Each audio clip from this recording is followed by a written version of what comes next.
Welcome to the Mill Brook Railroad, and today working on a 71. I was working on it just the other day, and I'm just kind of continuing it today. I had stripped all the sprockets off the jack shaft. It's kind of one of those things that I kind of knew I'd done over the winter. And I hadn't quite dealt with it yet, and forgotten that I hadn't dealt with it yet. And I went to Adirondack Live Steamers to go run around their track, and I got to one point, and the engine wouldn't go anymore. So we towed it to a siding, and I took it apart, or took the top off, and just kind of tightened what was still tightenable. Yeah, all the sprockets were loose. And this one here, it was not on the shaft quite right. It was wobbling on the shaft. So I loosened up the set screws, and I put a couple of pieces of cable tie underneath here, underneath the two sides, as I know the back side of this sprocket is flat, so it won't wobble. I basically glued it.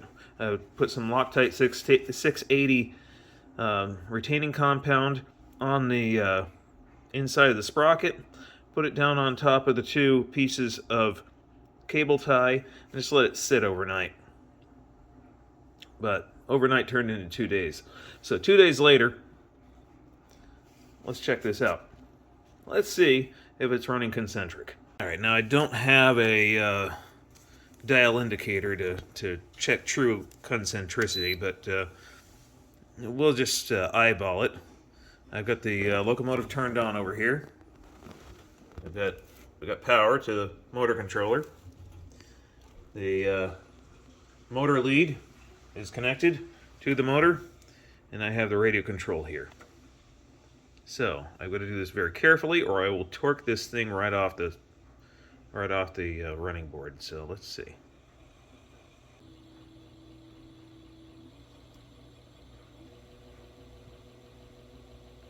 Looking on the very outside, it looks like it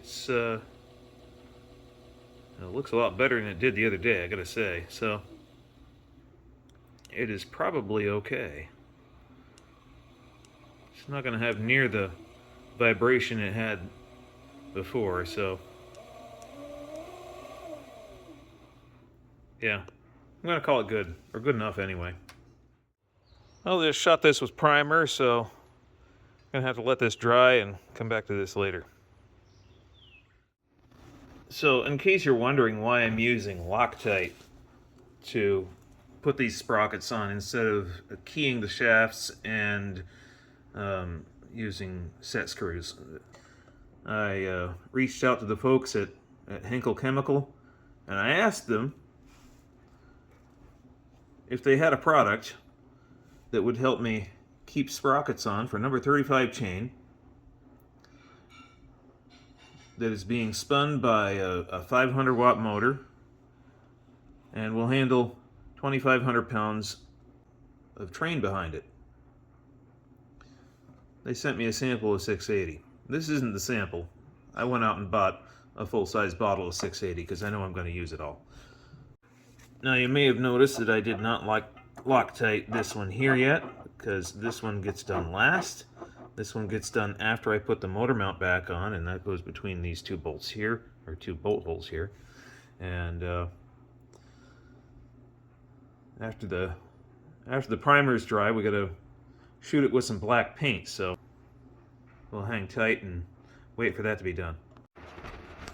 All right. So while that paint's drying, I got some genuine Velcro and stuck it to the back of the radio control receiver, and stuck some right here, and that is what's going to hold the radio control receiver out of harm's way. So it's going to sit there just like that.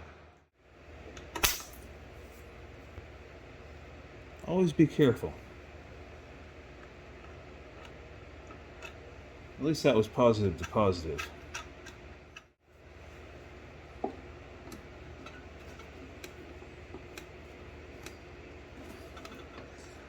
I'm going to change the wiring harness here.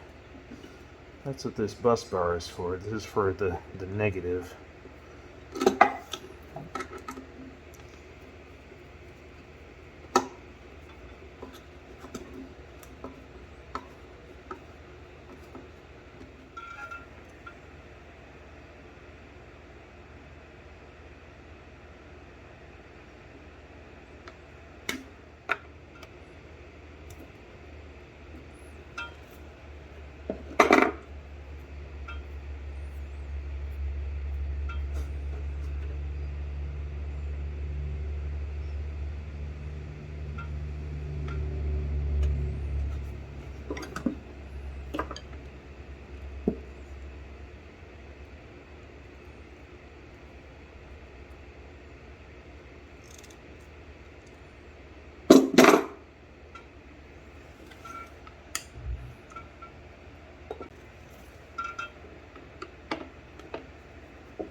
That's all the way to that side. It still clears the negative posts here.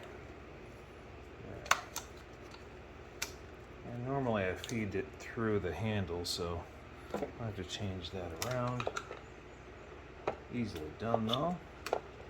Just loosen the terminal. Turn this around here. Pop that back into the terminal there, and the bus bar, I should say. Back together. The washer on there, but because I put the wrong connectors on the end of that when I built this wiring harness. But you know, it's my own locomotive, so it doesn't matter as much. Well, maybe it does.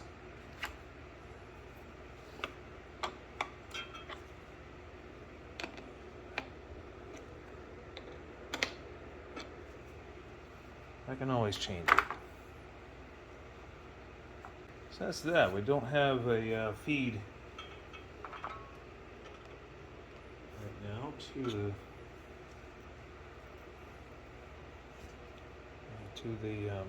the motor controller.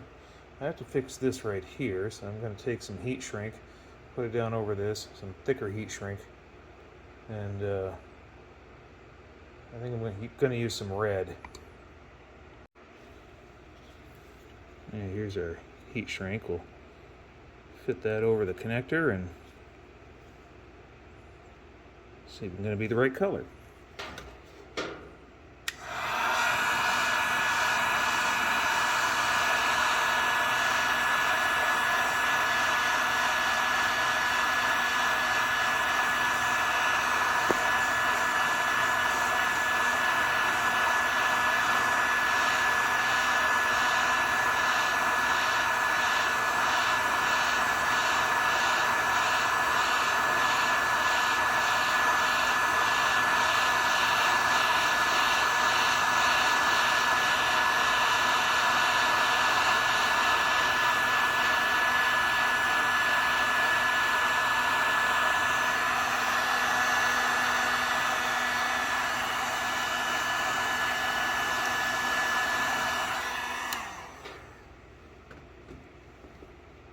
There we go.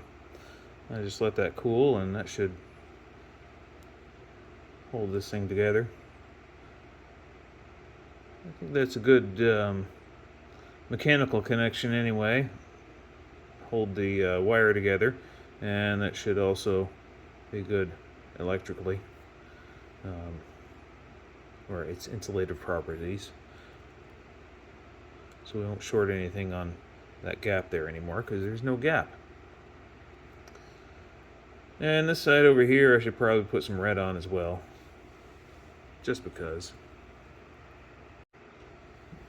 Alright, so over on this side, we'll slide the heat shrink on.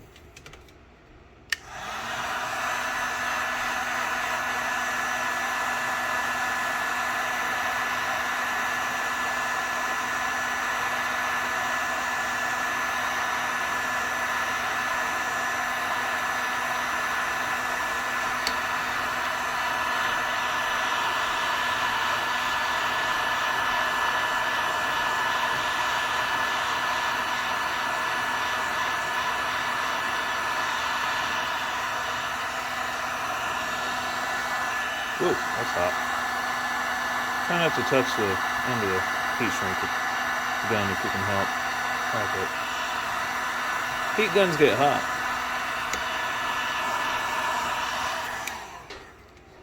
Next time we'll learn colors and numbers. Alright, now we've got this short gap here. Positive terminals here, and it needs to go here. I've got this much wire to do it all. That's okay. So we'll just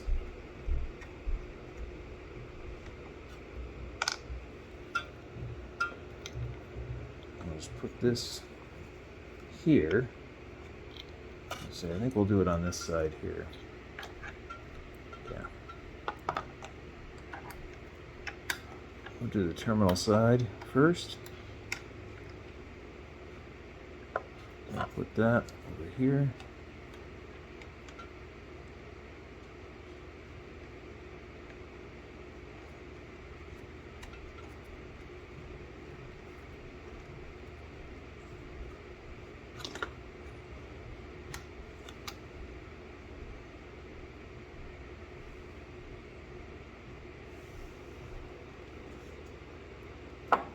All right. So crank that down.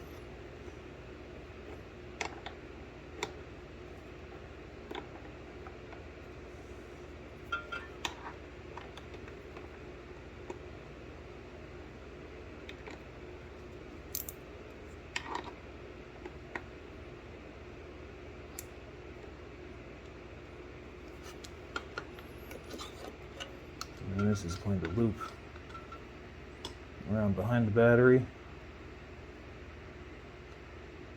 and up on top of the terminal here.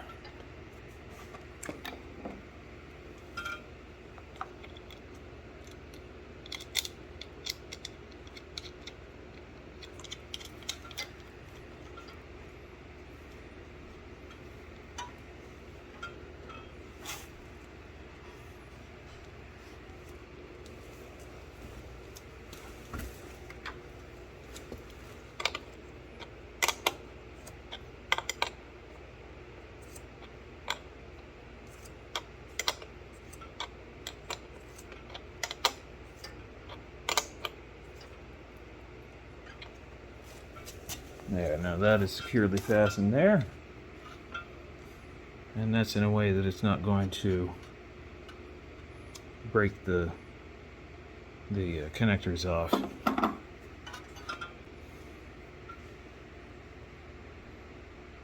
Alright, so now I can come off of here with another lead and off here with another lead. So I'll have a pigtail to charge the battery pack. So off camera I went ahead and made this pigtail. Go into the power pole connector so I can hook the battery charger up to it. Trust me, this is connected to the battery charger. So, big question is, are we going to hook this to the fused side I think it's a good idea, or put it to the battery side. I think I'm going to hook it up to the fused side. So we'll hook it down here and over to here. So the first thing we'll connect, well, the first thing we'll do is we'll disconnect the battery again.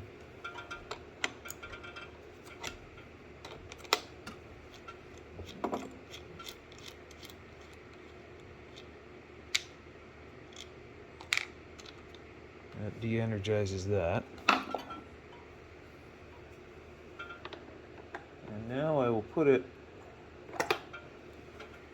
I'll use this lug as a distribution block. It'll still be fused and it won't be switched because I don't want the battery charger to be switched.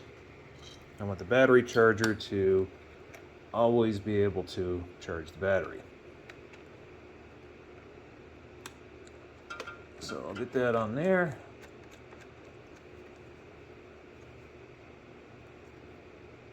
And I will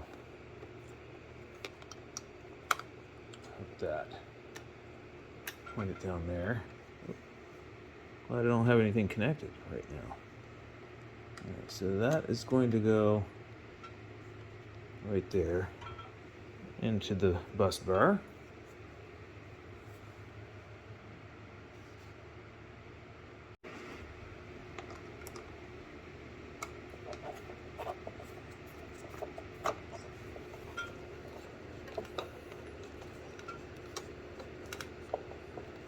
Alright, so now we have the negative hooked up to the bus bar.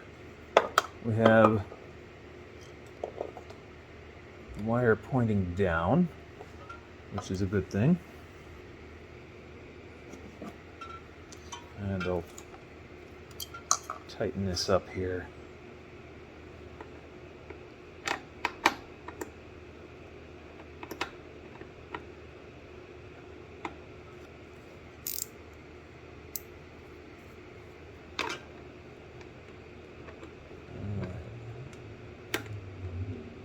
Realizing this wrench might be a little too big,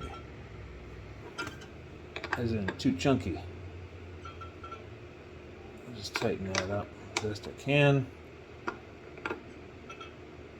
There. All right.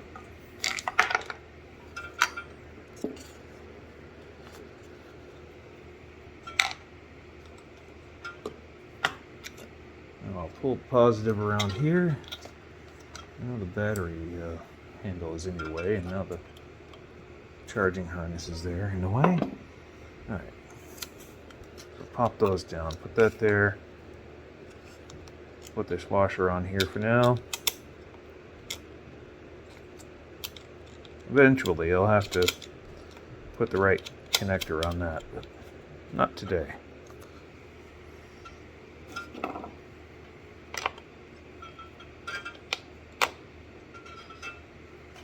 All right.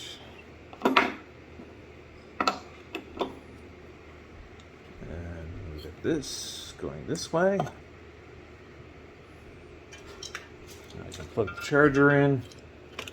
Now I confirm, is the charger charging? Yes, the charger is charging. All right, now clean things up a little bit. I'm gonna move this so it fits the best. It looks like I need to, yeah, I think that's good right there. Looks like I need to modify the way the wiring harness goes together, so I'll make some changes to the wire loom that the wiring harness loom that I put the wiring harness together on. So, the only thing we're waiting for now is for the paint to dry on the motor mount, and then we can mount that and get this thing going again.